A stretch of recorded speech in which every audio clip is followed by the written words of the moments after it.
show today, I have someone special and unique to the parenting help world. She's a mom, a black belt, a self-defense expert, a weapons instructor, a certified bodyguard, and a licensed private investigator, as well as the founder of Beating Disaster. Her passion is to empower women and children to be and feel safe in their lives and relationships. So welcome to the show, Carrie Conrad. Thank you so much for having me. It's an absolute privilege and pleasure to be here. Thank you for being here. I was really intrigued by what you do, especially because I think as parents, and I can speak as a mom, I always taught my kids things that I learned when I was younger. And I tried to pass those safety beliefs, safety practices onto them and teach them those things. But honestly, like our world is so different from where I was and even from where my parents were to now. So I wanted to ask you, just where do we take our past beliefs as far as safety goes and try to push them on? What do you see parents needing to do? Let's start with what kind of beliefs are you talking about? I think about in the store, I remember when my kids were really little, we'd be in, let's say like a local grocery store or something. And I'd always say, hey, stay close to me, keep your eyes on me, look around for scary people, those kinds of things. And I think back to it now and I think, first of all, I probably traumatized my kids, but secondly, that probably wasn't the best way to do things. So what would you say about that now in today's time? I would say most of that sounds great up until the scary people. But otherwise, it's perfect. It's perfect.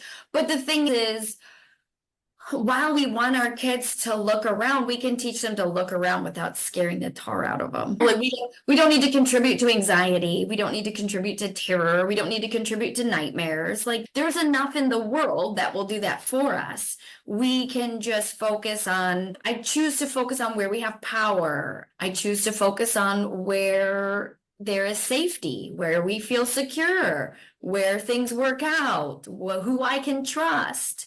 But definitely be paying attention and looking around. There's nothing wrong with that. So are there cues that you give parents to teach their kids to be more aware or to make notes of things as they're experiencing them? I always think of the movies where they make the kids or the people in the story memorize certain things in the room, those kinds of things. Is there anything like that you have parents do? There's nothing wrong with that. That can be helpful, but the reality is not only do different parents have different personality types, our children have different personality types. So while that might be really effective for maybe your oldest child, your baby might not be willing or interested or care. So it's not a one-size-fits-all solution, but we can take general concepts and personalize them to each child. I think it needs to be more fluid. We can't expect everybody to do the same thing. But yeah, like that's a fun game. I really appreciate making games over staying safe because like you said, instead of looking for that scary person, you're like, hey, do you see anybody creepy? Is there anybody scary? It's like you said, like there's somebody who recommends they leave a room and they're like, how many blue hats did you see in the room? And it's who cares? I'm sorry. For my personality type, I don't care. I'm still safe. I'm still saying, I don't know how many blue hats were in that room. I don't know. So I never know either, don't worry. It's okay. But I do think sometimes just even having kids aware of their senses, of trying to be noticing people's patterns maybe, or things like that. That was one thing that I know that with my kids, if we were, let's say in a card aisle and we were looking for a while and somebody walked by us and walked by us again and walked by us again, I would start to get nervous as a mom. And I don't know if that's something that really age appropriately I should teach them or teach them at all. Like, where's that line where I teach them to be leery versus just being safe? the reality is that person was probably me because I am that person where I'm like, gosh darn it, I was just in that section and I miss it and I go back. And then I'm like, and then I go back to I'm like, gosh darn it. I am that person that goes back and forth in the store a bunch of times. You would hope I would have a better plan and be more, but for me, if I impulsively go to the grocery store to grab 2 items, that's me. You just described me to a T.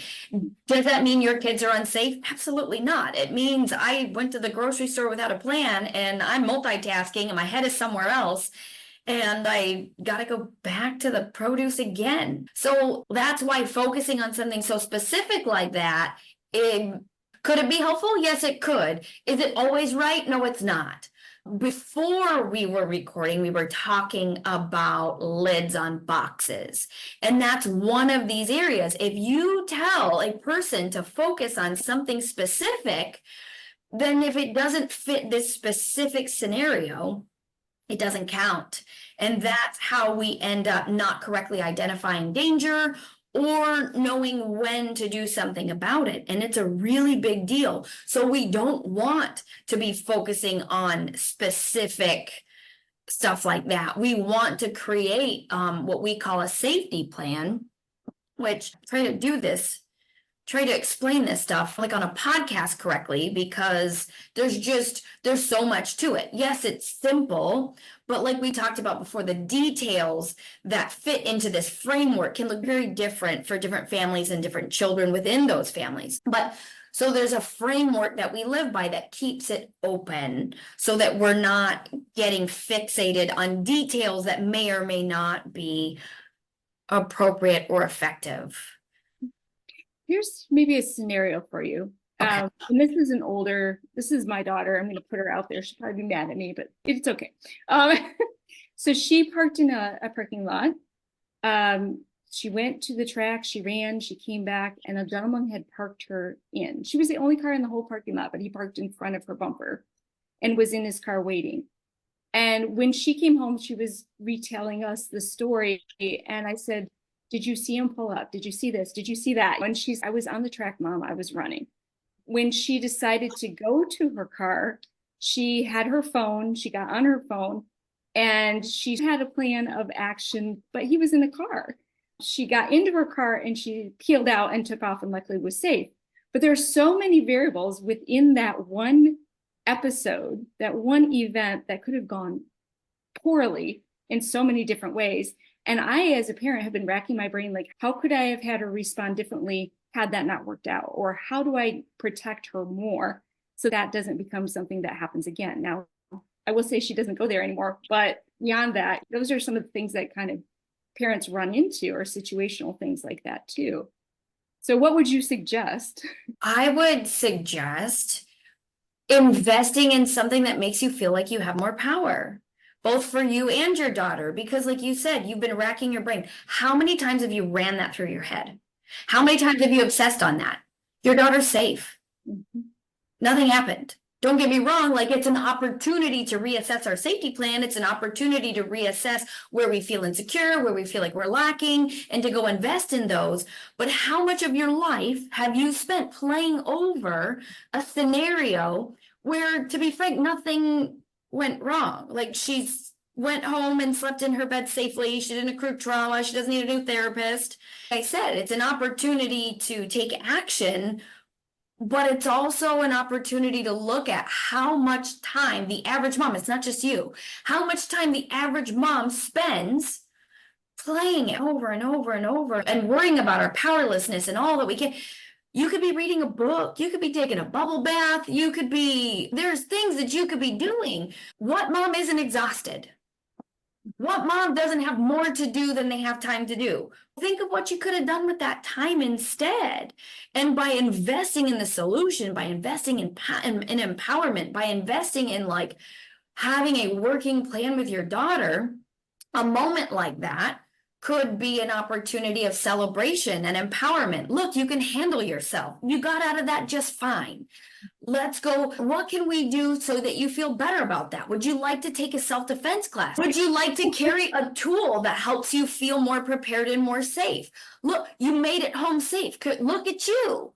Look at you growing up. You didn't need your mom. I'm so proud of you. We don't do that. And it's not just you. Our society, we don't do that. We're like, this could have been really bad. I'm going to post about it on Facebook. I'm going to scare the crap out of every mom. Everybody's going to freak out. Nobody's going to go run at that track anymore. And this is the culture that we live in. We live in a terror-filled culture. We do. How much of my life am I spending spinning my wheels in fear? Yeah. So do you suggest having a plan post event, or do you think there's a way to do it pre-event? Always pre-event. It's called prevention. Yeah, that was what I figured, but it's always pre-event, always prevention. That's what I do, is I train people in prevention. Unfortunately, the reality is nobody wants to invest in prevention unless and until something terrible happens, because we're just human beings. It's just what it is. I try to appeal to people before, but it takes what it takes, and it is what it is. And I just, like I said, it's a privilege and a pleasure to get to serve women in this way, especially moms, because I want you to get I want you to get your life back. I want you to get your mental space back. I want you to feel empowered. I want you to feel proud of the mother you are. I want you to feel proud of the daughter that you've raised, who can handle herself, because you can have that too. That's the difference. With just a small investment of time and energy, don't get me wrong, this investment has to go in the right place. And what happens is, we touched on this before, what happens is some of us, we go spend a bunch of money on karate and we're like, that did not do what I wanted it to do. Or we go spend a bunch of money on weapons and weapons training. You're like, I don't feel good about this. So we start to take action, and we might decide that, yeah, that's not what I had in mind. But that's where I'd like to be helpful. I'd love to point people in other directions, but like we talked about before, I just don't know where to point you. There's a lot of confidence coaches and empowerment coaches, and that stuff's really helpful. There's self-defense classes, some of which are helpful, but the scenario that you talked about is people are afraid of strangers. Punching and kicking is great on a stranger. So if you take a self-defense class and they taught you punching and kicking, awesome. You're good for a stranger. Should that be something you're willing to use? But most trauma for women and children comes at the hands of people we know. So if you're not willing to punch and kick your pastor, your chiropractor, your husband's, your best friend's husband, then we need more than just punching and kicking. So if your self-defense plan only includes punching and kicking, you're prepared for this much. There's so much more out there where we need tools that we're willing to use. It's unfortunate that it takes scary events for people to get there, but that's when so you have that, you've already given up this much of your life worrying. You can take a class, or I have online content that teaches you all the ways that you can be prepared without even realizing that you're prepared. I can reframe, just like that story that you gave. I can reframe things so that we're celebrating our power instead of running around in terror, worrying, waiting for the person to jump out of the other side of the grocery store aisle. You know what I mean? Because we are, because that's what we're programmed to do. But the people that are programming us don't. I think they really underestimate women. Especially a mother. We will mess you up. We will. True mama bears, right? Yep. Yeah. I will literally teach people how to use a coffee mug. Whatever you have, I will teach you to use it. You're more prepared than you realized. And we really want to focus on where we have power. And then where we feel insecure, go find a solution for that so that you can continue to build up and feel more power. We have tremendous power. Tremendous. Can you tell us a little bit why you got into this area? Ooh, yeah, I'm happy to do terrible things. I, like most people who help other people be and feel safe, I had some pretty terrible life experiences. I'm sure you're surprised to hear at the hands of people I know. No way, because that's where the reality is. And most people don't talk about it. And I'm not going to out people, and I don't do that. We talk about solutions. But the thing is, I had these terrible bad things happen as a black belt. So most people have bad things happen, so they go get a black belt. I had a black belt and bad things happen. So I can tell you where and how karate is helpful. Remember that punching and kicking is great for strangers.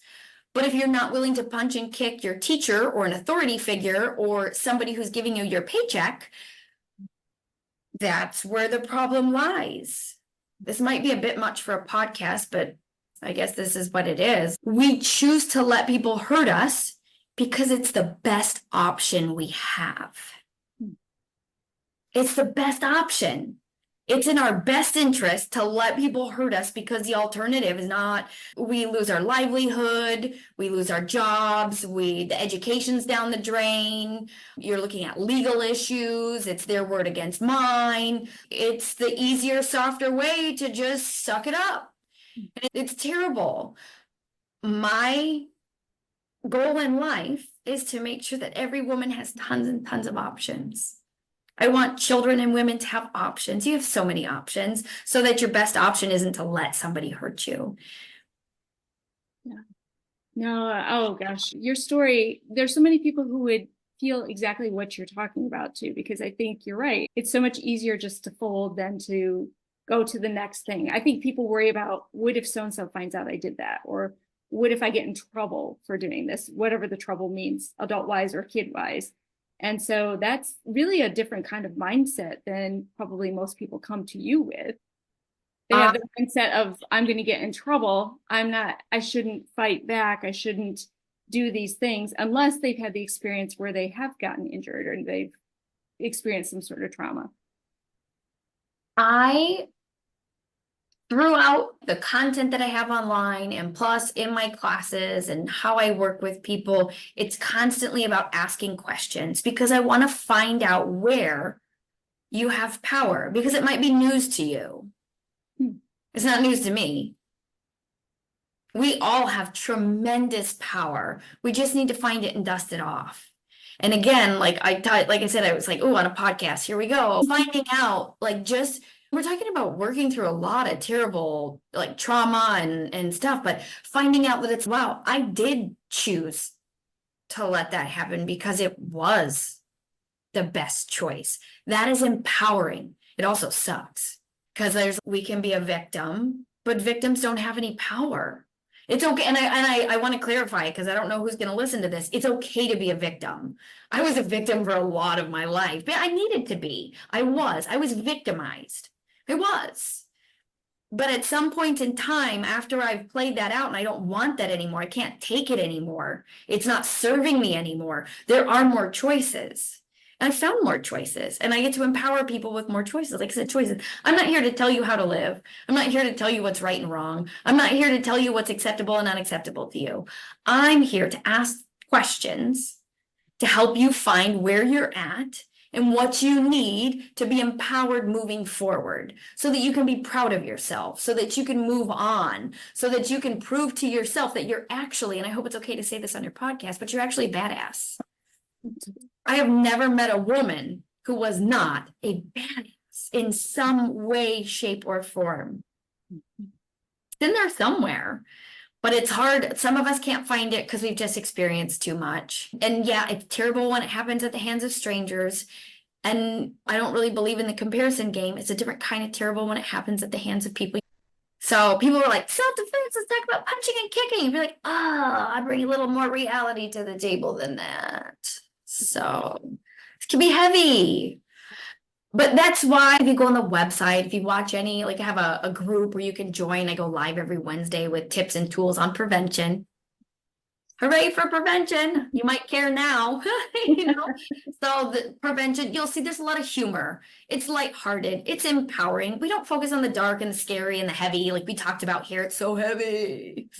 No, we talk about defending yourself with a mug, or being more prepared than you realize, or how to set and uphold boundaries in relationships, how to prove to yourself that you can say no and feel good about it. That's a skill. We develop skills. How do you feel good about saying no?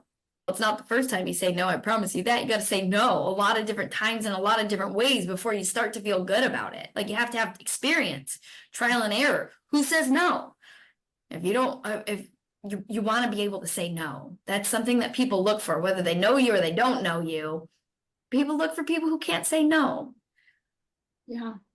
What if you have a kid at school and there are situations where they're maybe feeling unsafe, maybe they can't say no, they're getting bullied, whatever the situation is. Would you have some, I know it would depend on the kid and the situation, but do you have some quick hits that parents can teach their kids? Absolutely. One, bullying is a whole thing, and I would be happy to coach any person who's struggling with bullying, because when you go to the school, you most likely are not getting the support that you need.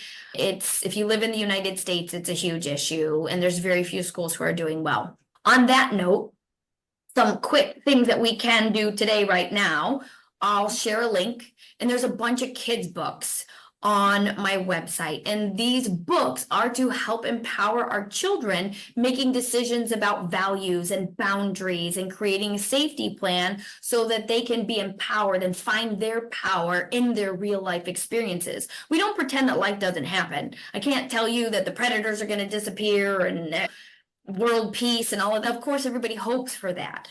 But the reality is we can develop tools that allow us to find our power, to feel powerful, to be proud of ourselves and our abilities, and to see how capable we are.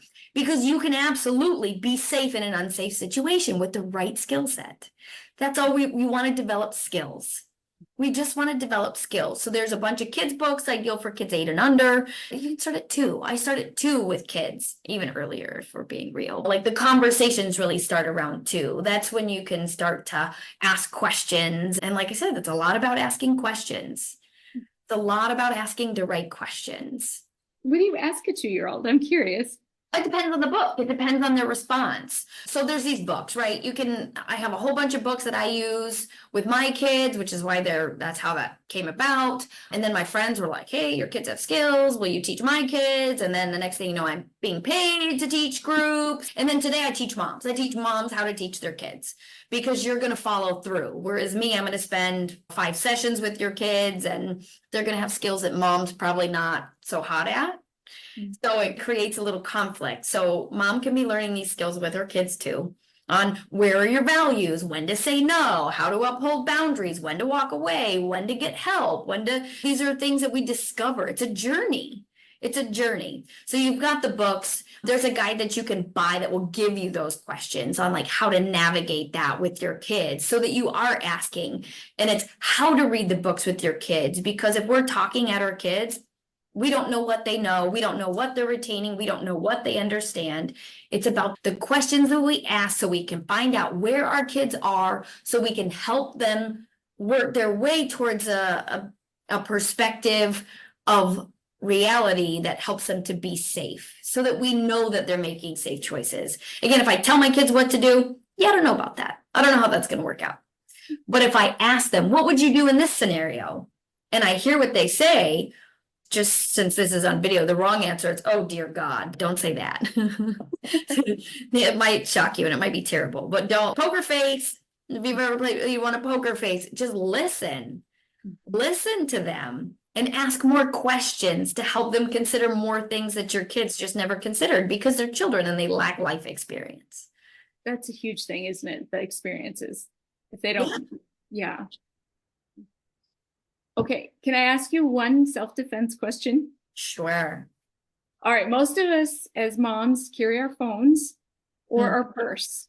So if for some reason we were in a bad situation where we had to defend ourselves, could we, and what could we do with using either of those 2 things, the phone or the purse? So you're going to go to the link in the free group, right? You're going to join this free group, and you're going to get free 10 days trial, and you can check out this online community that I have. And I have a short video on how to use your purse in self-defense, and I have a short video on how to use your phone in self-defense, because anything that we carry can be used to defend ourselves. Anything that we carry. So that's easy peasy.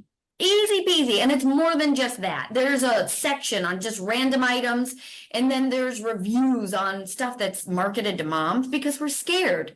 People make money off of that. They want you to be scared because they want you to buy their stuff. So I do reviews on all the stuff that's marketed to moms and women, and on how it's practical or impractical, what's good about it, what's not good about it. Like I had like things that you want to know. There's these Buddha beads that were really cool. You can use them as a weapon. They are really heavy. So I buy self-defense stuff. I get to play with it. My kids kept getting their hair stuck in it. That's important to know. You know what I mean? Moms want to know that. So yes, you're walking around with Buddha beads. You can take them anywhere you go. They're really nasty to use in self-defense. But your children, if you want your children to hug you, keep your hair their hair gets caught. Their hair gets caught out of these beads. It's stuff like that. The practicality and the reality of it. Because things sound good in theory. Let me tell you, their sales page makes it sound great. And then you try it out and you're like, yeah, that's dumb. That did not do what I thought that's not. Mm-mm. Like I said, a lot of people who market these stuff, like who write the books, they make the products. None of them have kids or they're not moms. They're missing information. Yeah, but it's great. That's just a free resource on your website. Which one? The products. So you can have a 10-day free trial of a community, like a membership. It's filled with videos. It's filled with different videos. So you can check it out for 10 days if you want to stick around. That's great. Or some people, they go in, they take what they want, and that's that. But there's way more than 10 days of awesomeness in there. Awesome. No, it sounds great. So if a parent's listening right now and they want to do something about this, they're either have experienced a trauma, want to prevent the traumas, are just coming into awareness that this needs to happen for them. What are a few things that they can do as soon as they get off the podcast to make steps towards making these changes for their kids and themselves, really? Like I said, join that free group. Join that free group. There are questions in there that will help you reframe how you see things. In that group, like I said, there's 10 days for you can try out this. It's called Den Access. It's Mama Bear Den, right? So you can check out Den Access with all these videos and all sorts of stuff. There's tons in there. There's more too. If you want to join a community of moms that I support and coach on a regular basis, we do that too. But you can start with a free group right now. You can just start with a free group and check out, like I said, a link in there for free 10 days. Perfect. And could you give us your website again one more time and where else they can find you, Carrie? Yeah, you can go to beatingdisaster.com. However, this online content for moms is called Mama Bear Prepared. So you're going to want to click the Mama Bear Prepared and it's going to take you to another site. But it's a lot easier to just tell you beatingdisaster.com. Awesome. And is the one-on-one coaching there as well? At Mama Bear Prepared. Yep, all that it's online content, coaching, and community for moms for protecting kids and raising kids to be safe in today's world. And if they have questions for you, can they contact you there as well? Absolutely. Fabulous. Well, Carrie, you have given us so much great information. And honestly, like, I hope moms are starting to think about what is my power? What am I really strong at? And what am I capable of? And they'll check out your website as well. Yeah. Thank you so much for having me. Thank you for your time today, Carrie.